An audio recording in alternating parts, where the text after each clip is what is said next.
Hello, good afternoon. সবাইকে infinity human capital management এর পক্ষ থেকে স্বাগতম। আপনারা বুঝতেই পারছেন আমরা কেন আজকে উপস্থিত হয়েছি।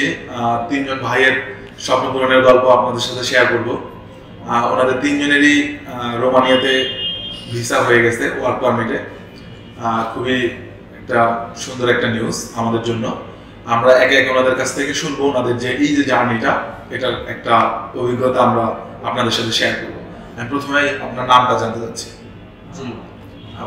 বাসা কোথায়? সিরাজগঞ্জ, জামতলী।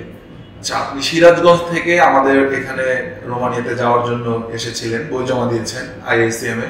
মানে আপনি এটা ইনফরমেশনটা কিভাবে পেয়েছেন যে এখানে থেকে রোমানিয়া যাওয়া যায়? মানে বইটা যে জমা দিয়েছেন মানে কিভাবে এটা? আমার নানার বাড়ির পাশে এক মামার মাধ্যমে। আচ্ছা, এক মামার মাধ্যমে আপনি জানতে পেরেছেন যে আইএসএম থেকে রোমানিয়াতে এভাবে কাজের সুযোগ পাওয়া যায়। ইউরোপের বিভিন্ন কান্ট্রিতে আমরা পাঠিয়ে থাকি। আচ্ছা, আপনি কতদিন আগে জমা দিয়েছিলেন বই? 23 জানুয়ারি 6 তারিখ জমা দিয়েছিলাম। 23 ডিসেম্বর 4 তারিখ ওয়ার্ক করেছি। আচ্ছা আচ্ছা। 24 7 মাসে আমি ইন্ডিয়া যাবি। মানে আপনার পুরো প্রসেসটা পাসপোর্ট জমা দেওয়া থেকে শুরু করে প্রায় 1.5 বছরের মতো একটা সময় লাগছে আপনার ওয়ার্ক পারমিট এবং বাকি সব কিছু প্রসেস করে যাওয়ার জন্য রেডি হতে। আচ্ছা ঠিক আছে, এই যে জার্নিটা আপনি জমা দিলেন আপনার মামার কথায় আমাদের আইএসএম এসে জমা দিলেন, এই যে সময় লাগলো 1.5 বছর, মানে এখানে কি আপনার কখনো মানে ভয় কাজ করছে যে না আমি যেতে পারবো না, বা এজেন্সি মনে হয় ভালো না, আমার টাকা মেরে দিবে, বা এই টাইপের কোনো কিছু? প্রথমে একটু ভয় লাগছে যে এতদিন হইতেছে আমাকে কোন ব্যবস্থাতে এসে না, তারপরে যখন ওয়ার্ক পাইছিল আলহামদুলিল্লাহ তখন মনে একটু সাহস পাইলেন যে না ভালো কিছু একটা হইতে যাচ্ছে। আচ্ছা, আপনি যে ইন্ডিয়াতে গেলেন, যে ভিসাটা ফেস মানে এমবাসিটা ফেস করলেন ভিসা পাওয়ার জন্য, এইখানে কি আপনার কোনো ভয় কাজ করছে? মানে মানুষের সাধারণত একটা দেশ থেকে আরেকটা দেশে গিয়ে ইন্টারভিউ ফেস করে একটা কিন্তু ভয় কাজ করে, কিন্তু ওইখানে গিয়ে যখন আপনি ইন্টারভিউটা দিচ্ছিলেন বা ওই ইন্টারভিউ দেওয়ার জন্য যে জায়গাটা সেখানে যে গেলেন, ওইখানে আপনার এক্সপেরিয়েন্সটা কেমন? মানে আপনার কেমন লাগছে ওইখানে? প্রথমে আমি যখন ইন্ডিয়া যাইতেছিলাম যাওয়ার উদ্দেশ্যে, ওই যাওয়ার সময় আমার অনেক ভয় হয়েছিল। আচ্ছা আচ্ছা। যাওয়ার পরে ইন্ডিয়াতে যাওয়ার পরে একটু ভয় আসছিল। যখন আমি এম্বাসি ফেস করলাম তখন আমার কোনো ভয় ছিল যে সব প্রশ্নগুলো করলো সহজ। মানে আপনাদের যে প্রশ্নগুলো করছে, আমাদের এখান থেকে তো আমাদের ইংরেজির একজন টিউটর ছিলেন, উনি তো আপনাদেরকে এখানে ইন্টারভিউ নিয়ে আপনাদেরকে অনেকবার প্র্যাকটিস করিয়ে একটা কোর্স করিয়ে তারপর শিখাই দিতেন সব। ওর মধ্যেই তো ছিল সব।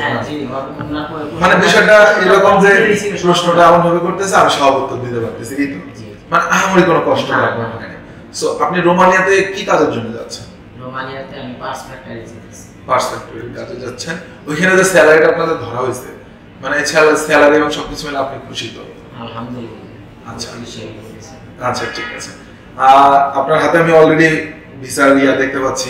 ঠিক আছে, আমি আপনার কাছে আবার একটু পরে আসবো। আমি আপনার কাছে চলে যাচ্ছি। আপনার নামটা? আমি মাসুদ পারভেজ। মাসুদ পারভেজ। আপনার বাসা? নারায়ণগঞ্জ। আপনি আইএসএম এর মানে সন্ধানটা কিভাবে পেয়েছিলেন? আমার শাশুড়ি ভাই উনি বলছিল আমার শাশুড়িকে যে কাজ দেন, কাজ হইতে পারে। আচ্ছা আচ্ছা, অনেক ভালো।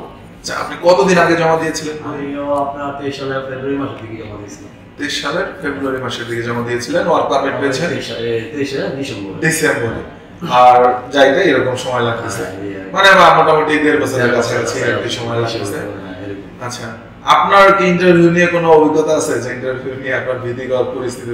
আমি একটু নার্ভাস ছিলাম অবশ্যই, যে একটা দেশে যেতেছি আরেক দেশের লোক কাছে কথা বলবে কি না কি বলে। আচ্ছা আচ্ছা। ওনাদের ইংরেজিটা কিরকম হবে জানি একটা কনফিডেন্স ছিলাম।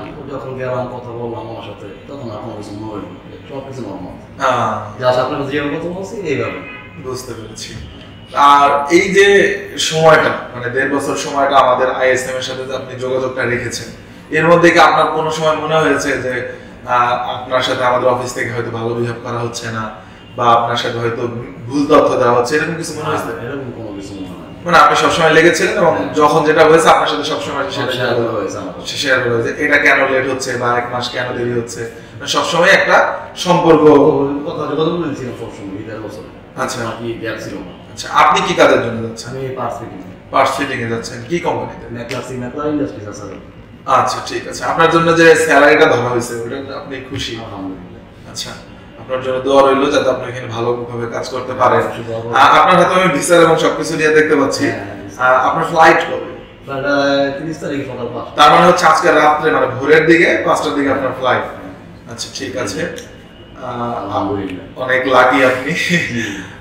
আপনার কাছে আবার আসবো, আমি আপনার কাছে চলে যাচ্ছি। আপনার নামটা কি? মোহাম্মদ আক্তার হোসেন। আক্তার হোসেন। আপনার বাসা কোথায়? আমার বাসা খুলনা। খুলনাতে? আচ্ছা, আপনি খুলনা থেকে এত দূরে মানে আইএসএম এর খোঁজটা কিভাবে পেয়েছেন?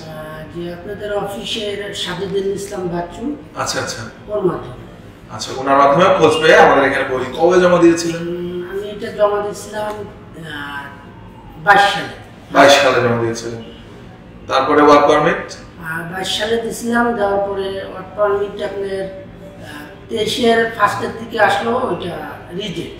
আচ্ছা আচ্ছা, পরে আবার ইয়ে করছি, আবার অ্যাপ্লাই করার পরে ওইটা আসছে 2 মাস 28 দিন পরে ওইটা। আচ্ছা আচ্ছা আচ্ছা আচ্ছা, মানে বিষয়টা হচ্ছে আপনি প্রথমবার রিজেক্ট হয়েছিলেন, হ্যাঁ, হাল ছাড়েন নাই, হ্যাঁ, আপনি আবার লেগেছিলেন, আবার নতুন করে অ্যাপ্লাই করছেন, এবং পরবর্তী সময় আপনার হয়েছে, এবং সবকিছু মিলে আপনি সাকসেসফুলি আজকে ভিসাটা পাইছেন।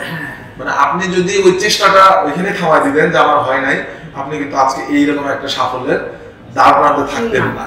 মানে আপনার ইচ্ছা ছিল যে না, আমার চেষ্টা করতে হবে। হ্যাঁ, আমার ইচ্ছা ছিল। মানে দর্শক, আপনাদের জন্য এটা একটা লেসন, মানে আমাদের এই বাইরের দেশে কাজের ক্ষেত্রে যে ভিসা পাওয়ার ব্যাপারটা, এটা আগের রেশিওটা অনেক হাই ছিল, কিন্তু যখন আমাদের এমবাসিটা হচ্ছে ইন্ডিয়াতে চলে যায়, আমাদের অনেকেরই একসাথে আপনারা জমা দিচ্ছেন হয়তো 15 জন বা 10 জন, দেখা যাচ্ছে 3 জন বা 4 জন বা 5 জনের হচ্ছে, আর 5 জনের হচ্ছে না।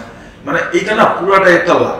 মানে আমরা হচ্ছে সবকিছু একভাবে জমা দেই এবং সুন্দর করে কাজগুলো প্রসেস করে পার্ট বাই পার্ট সব কাগজপত্র জমা দেই, কিন্তু এটা একটা লাখও থাকে, আল্লাহর একটা রহমতও লাগে যে অনেকের দেখবেন একই সাথে 2 বন্ধু জমা দিচ্ছেন, একজনের হয়েছে একজনের হয়নি। কিন্তু এক্ষেত্রে দেখা যায় কি, যার হয়েছে সে তো অনেক খুশি, কিন্তু যার হয় নাই তারা হয়তো ভেবে থাকেন যে হয়তো কোম্পানি আমাদের সাথে বা এজেন্সি আমাদের সাথে কোনো কিছু ভুল করছে বা হ্যান্ড করছে। আসলে এরকম কিছুই না। ওইখানে যখন আমরা কাগজগুলো সাবমিট করি, ওরাও একটা বাছাই করে, সবকিছু মিলে দেখা যায় যে কিছু কিছু ক্ষেত্রে ইন্টারভিউ দেওয়ার সময় সবার সবসময় প্রশ্ন করা এবং মন মানসিকতাটা একরকম থাকে না, কারোটা হয়তো নিয়ে নেয়, কারোটা হয়তো কোনো একটা ছোট ভুলের কারণে ওটা রিজেক্ট করে দেয়।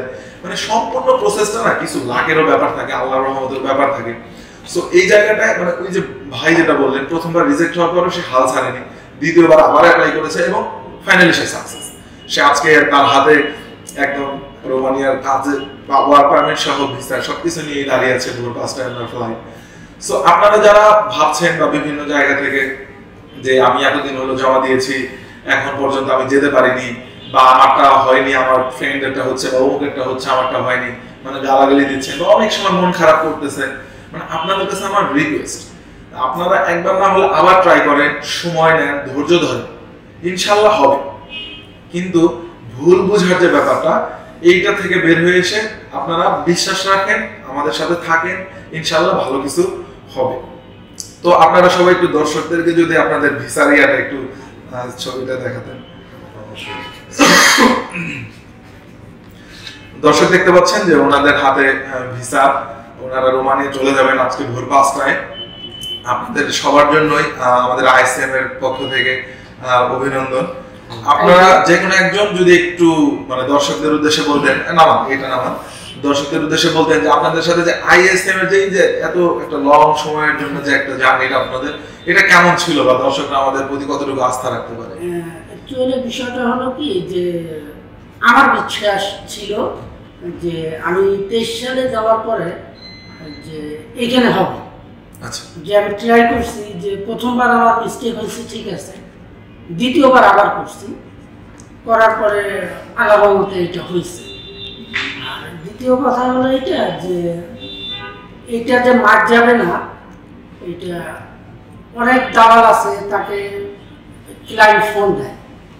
আমি কিন্তু সাজিদুল ইসলামকে 22 সাল থেকে এ পর্যন্ত বোধহয় 2 থেকে 3 বার ফোন দিয়েছি। আচ্ছা আচ্ছা, কেন আমি জানি যে হইলে সে আমাকে নক করবে। আচ্ছা, কেন অনাত্মক তার আগে বিরক্ত করার কোনো দরকার নেই, কেন যখনই হয়েছে সে তখনই আমাকে জানাইছে যে এটা দিয়ে এটা, যার জন্য আমার বিশ্বাস আছে। আশা করি দর্শকদেরও বিশ্বাস থাকবে। আচ্ছা, বিশ্বাস না করলে কিছু হয় না। এক্স্যাক্টলি, অবশ্যই প্রত্যেকটা জিনিসের প্রতি বিশ্বাস রাখতে হবে এবং ধৈর্য সবচেয়ে বড় যে ব্যাপারটা, এই উপরে যাওয়া করতে হবে। আর অবশ্যই আপনার এটা কি লাখের ব্যাপার পুরোটাই সম্পূর্ণ। আচ্ছা, আল্লাহ চারিদিকে থাকে, অবশ্যই। আমাদের ভাগ্য ভালো, আমরা ভিসাটা পেয়েছি। এক্স্যাক্টলি, যেমন আমাকে এমবাসিতে 22-23টা প্রশ্ন করছে। আচ্ছা, অনেকগুলো। অনেকগুলা, আমি সব কটারই অ্যান্সার দিয়েছি, কিন্তু অনেক কাছে দেখা গেল কেউ 2টা প্রশ্ন করে সে ভিসা পাইছে, আমাকে 22টা প্রশ্ন করছে আমি ভিসা পাইছি। এটা হলো লাখের ব্যাপার, উপরওয়ালা যাকে যেখানে রাখছে। এটা অভিজ্ঞতা শেয়ার করি, আমার সাথে একজন ছিল, উনি গেছে 6 নম্বর রাউন্ডে ইন্টারভিউ দিতে। আচ্ছা, তোমাকে বলো ঘুরে আপনার ফাইলটা ফাইল দিল, তারপর বলবো ইন্টারভিউ ওনাকে আর কোনো দ্বিতীয়বার কোনো প্রশ্ন নেই, মানে তার ডকুমেন্টসে কোনো ঝামেলা ছিল বা ডকুমেন্ট নেই, বলছে ইন্টারভিউ ফিনিশ 6 নম্বর রাউন্ডে ওই এই বলছে। তো ওটা তো ভাগ্য, আমাদের ভাগ্য ছিল, আল্লাহ আমাদের রাখছে, তাই জন্য আমরা পাইছি। তো দর্শক, ওনাদের কথা থেকে আমরা তো একটা জিনিস খুবই স্পষ্টভাবে বুঝতে পারছি যে আমরা যখন ইন্টারভিউ দিতে যাই তখন হচ্ছে ইন্টারভিউয়ার যে ইন্টারভিউটা নিচ্ছে ওনার মুডের উপরে ডিপেন্ড করে অনেক কিছুই। যে একটা ফার্স্ট ইমপ্রেশনের যে বিষয়টা, হয়তো দেখা যাচ্ছে কারো ডকুমেন্টসে একটু ভুল থাকলে সাথে সাথে তাকে রিজেক্ট করে দিচ্ছে, বা কাউকে হয়তো 2-4টা প্রশ্ন করে মনে হচ্ছে না সে ক্যাপাবল, মানে আপনার কনফিডেন্সের উপর তাকে নিয়ে নিচ্ছে। বা ও ভাইকে যেমন 22টা প্রশ্ন করছে, পরে তারপরে তার মনে হয়েছে যে না সে ঠিক আছে, তখন তাকে অ্যাকসেপ্ট করছে। সো এই বিষয়টা সম্পূর্ণটা লাকের উপর ডিপেন্ড করে এবং আপনাদের কতটুকু প্রিপারেশন সেটার উপরে ডিপেন্ড করে। সো আপনারা যারা হতাশ হচ্ছেন যে অনেক দিন থেকে ফাইল জমা দিয়ে রাখছেন এখনো সাকসেস পাচ্ছেন না, আমরা রিকোয়েস্ট করবো আপনারা ধৈর্য ধরেন, অবশ্যই সাকসেস পাবেন। এবং যারা নতুন যেতে ইচ্ছুক, মানে রোমানিয়াতে যেতে যাচ্ছেন বা ইউরোপের কোনো কান্ট্রিতে যেতে যাচ্ছেন, তারা অবশ্যই ওয়েলকাম। আমাদের ISM আপনাদের জন্য প্রস্তুত এবং আপনাদের সাথে থেকে একদম শুরু থেকে শেষ পর্যন্ত প্রত্যেকটা যাত্রায় কানেক্টেড থেকে আপনাদের যে স্বপ্ন, সেই স্বপ্ন পূরণ করার জন্য আমরা বদ্ধপরিকর।